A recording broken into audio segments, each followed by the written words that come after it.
Abbas Kiarostami était un peu une merveille exceptionnelle en termes de transmission. Il se considérait comme un pédagogue au moins autant que comme un cinéaste. Mais au-delà du cas de Kiarostami, les cinéastes, un nombre significatif de cinéastes, sont évidemment dans des situations de transmission à plusieurs égards. D'une part, par leurs films eux-mêmes et par ce que leurs films suscitent, et puis par l'accompagnement de leurs films. Et Nicolas, je crois, puisque c'est ce que tu m'as dit hier, que ça, tu avais envie aussi de donner de la place à cette dimension-là.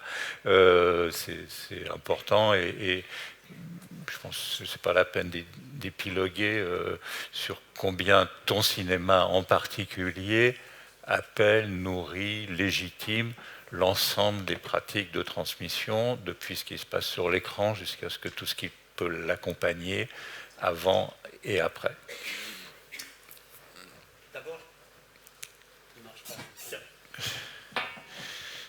D'abord, à mon tour, je voudrais dire un grand salut à Geneviève, qui m'a si souvent accueilli dans les salles du Café des Images à Hérouville.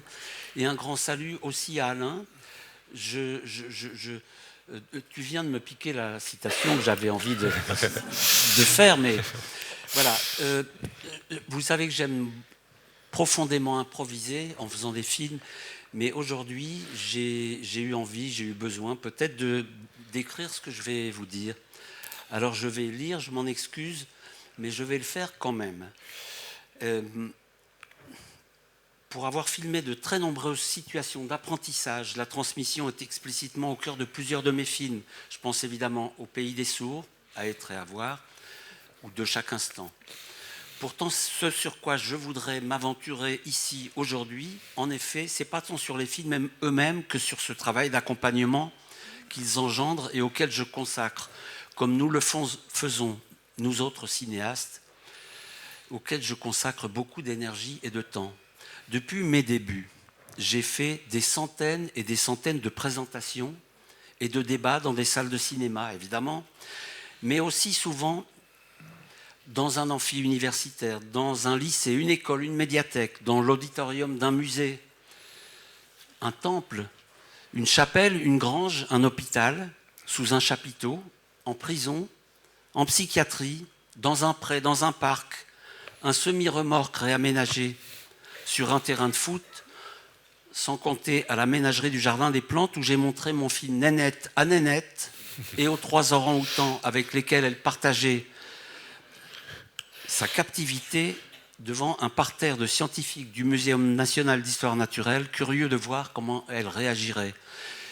Hélas pour moi, passé les premières images du film, Nénette nous a fait comprendre qu'elle avait mieux à faire. Elle est allée dans son nid et elle s'est couchée.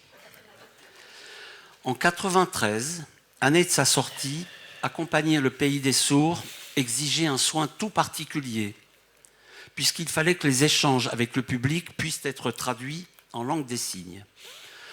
Or, la langue des signes était quasi inexistante, du moins encore très balbutiante dans la sphère publique. Les sourds la pratiquaient entre eux, mais elle ne dépassait pas l'espace privé.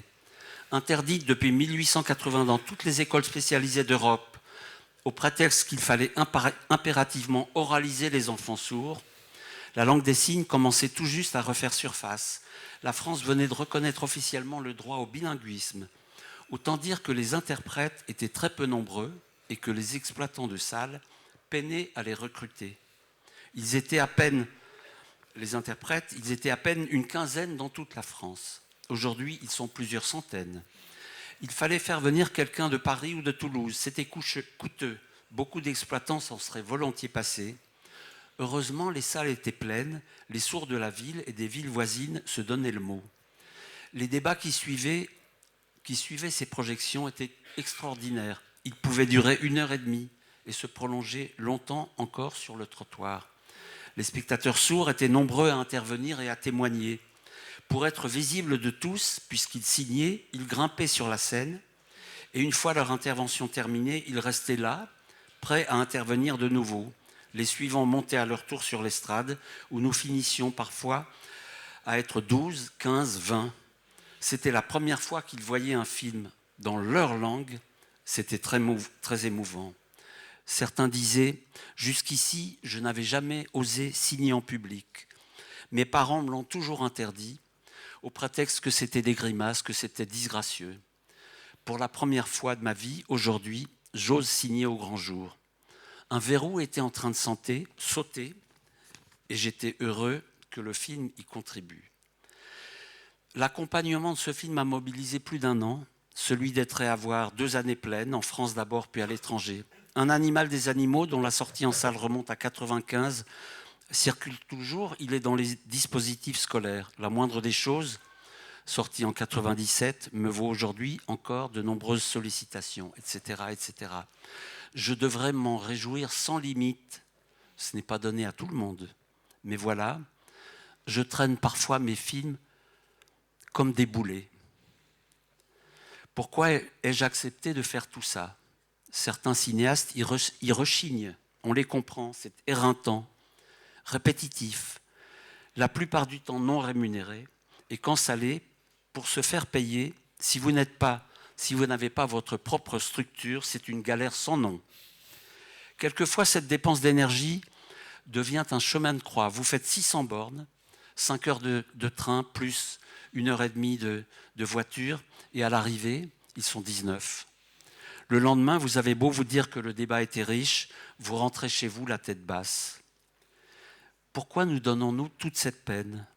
Pourquoi, à titre personnel, ai-je fait tout ça avec une telle constance depuis 45 ans, au prix d'y laisser quelques plumes, de repousser la mise en chantier du film suivant, d'avoir souvent le sentiment de stagner quand je pourrais avancer?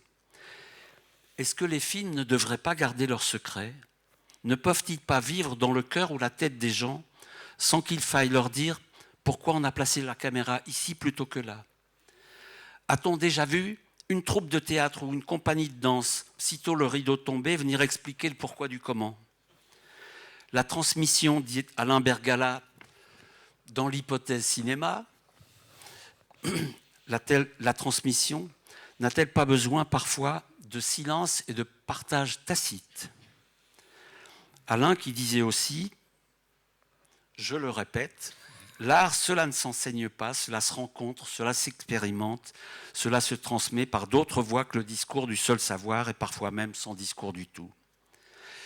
Avec les films documentaires, distributeurs et exploitants s'efforcent de mobiliser les publics spécifiques.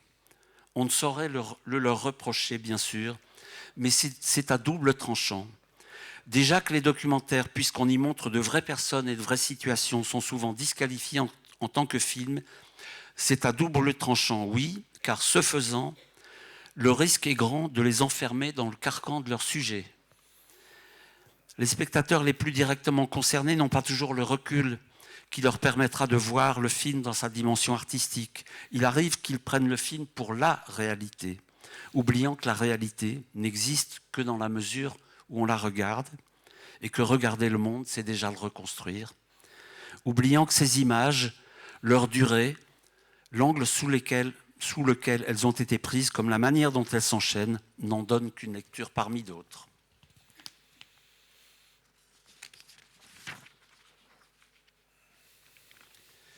Je garde en mémoire une séance de la moindre des choses, destinée à des professionnels de la profession et autres psychistes qui avaient un peu tourné au vinaigre. Ils étaient sur la défensive. C'est bien gentil, mais votre film n'est absolument pas représentatif. En effet, la clinique de Laborde, où j'avais tourné, incarnait et incarne toujours une place très singulière dans le paysage de la psychiatrie.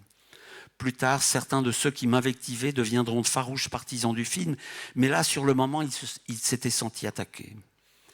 Pour beaucoup de gens, documentaire rime avec sociologie. Je cite Frédéric Saboureau. C'est comme si le documentaire devait répondre, avant même de savoir s'il est bon ou mauvais, à des critères de représentation de la réalité d'ordre sociologique. Respecter des pourcentages, représenter un archétype, un portrait robot, un instantané du présent, informé comme une sorte de sondage en images. Alors oui, j'y reviens. Pourquoi nous donnons-nous toute cette peine? Il doit bien y avoir quelque chose. Pour booster les entrées, je veux bien, mais c'est marginal. Pour le plaisir narcissique d'être sur le devant de la scène? Pourquoi pas? Narcissique ou masochiste? Parce qu'à force de se répéter, on finit inévitablement par enfermer son propos et son film dans des réponses toutes faites. On sait les formules qui frappent, qui font mouche, et on finit par s'en vouloir de ces facilités. Pour transmettre, ça y est, le mot est lâché. Mais d'abord, sait-on si l'on transmet? Et pour transmettre quoi? Sait-on bien quelles traces on laisse derrière soi?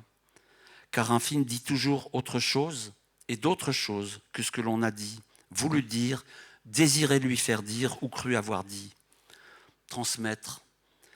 A-t-on seulement pour objectif de transmettre? Et fait-on un film pour transmettre? Est-ce que je fais des films pour transmettre? Assurément non. Ce n'est ni mon intention première, ni mon but affiché. Les films naissent souvent dans la brume et ils y demeurent parfois longtemps. Chez moi, ils se font souvent à tâtons, à l'aveuglette, à caméra nue, comme on dit, à main nue. C'est sur quoi au juste? De quoi ça parle? Qu'est-ce que ça va raconter? Le sait-on toujours lorsqu'on débute le tournage? Sait-on bien ce que l'on veut dire quand on fait un film? Sait-on même toujours pourquoi on le fait? Est-ce qu'on ne le ferait pas pour essayer de le savoir? Pour comprendre peut-être pourquoi on voulait le faire? Qu'est-ce que vous avez voulu dire avec ce film? S'entend-on régulièrement demander? Rien. Je n'ai rien voulu dire. J'ai voulu faire un film et ce faisant me mettre à l'épreuve. Comme si faire un film consistait à mettre en image un discours, comme si un film devait être porteur d'un message, comme si un cinéaste était là pour dire ce qu'il a à dire sur telle ou telle question. Ce qui, dans le cinéma, dit le cinéma, c'est ce qui échappe au discours, au programme et aux prévisions. Les plus belles scènes, pour moi, sont souvent celles qui naissent à l'improviste, sans préméditation, par effraction, au débeauté, qui ne cherchent pas à produire du sens, se soustraire à l'emprise et au carcan du sujet. Le cinéma ne sort pas forcément grandi d'un film qui a un grand sujet. Le monde n'est pas là à attendre paisiblement, passivement, que le cinéaste vienne cueillir ses images. L'arrivée d'une caméra rebat toujours les cartes. La caméra ne capte pas le réel. Elle le transforme, elle le provoque, le bouscule, le fait surgir. Qui transmet? À qui? Quand? Comment? Autant de questions auxquelles il est difficile de répondre, tant on ne sait pas toujours ce que l'on dit en le disant, ce que l'on fait en le faisant. Est-ce qu'il n'y a pas aussi une part d'intransmissible, d'irréductible? Ce qu'on laisse derrière soi n'est ni quantifiable, ni mesurable, encore moins prévisible. Transmettre, oui, pourquoi pas, mais alors transmettre plutôt sur ce qu'on cherche et non sur ce que l'on sait. Un cinéaste ne devrait montrer que ce qu'il ne sait pas encore, disait Marcel Hanoun. Et Julien Green, j'aime beaucoup citer cette phrase de Julien Green, « J'écris mes livres pour savoir ce qu'il y a dedans. » Je lui ai emprunté la formule, « Je fais mes films pour savoir ce qu'il y a dedans. » Il serait plus juste de dire « J'accompagne mes films pour savoir ce qu'il y a dedans. » Lors d'une des toutes premières projections publiques d'Être et Avoir, une femme avait levé la main et dit « Vous avez fait un film sur la séparation. J'étais resté sans voix. C'était si vrai et je n'avais pas vu cette dimension du film, si éclatante pourtant. » Que ce soit en faisant du film, j'en termine, que ce soit en faisant des films ou en les accompagnant, le cinéma est ce qui m'a permis et me permet encore d'aller inlassablement à la rencontre de l'autre, des autres, de l'altérité. Rien de plus beau, parfois, pour le cinéaste que je suis, que d'apprendre quelque chose sur un film que j'ai fait de la bouche d'une spectatrice ou d'un spectateur. André Labarthe disait « J'ai fait le film, il ne me reste plus qu'à l'inachevé. »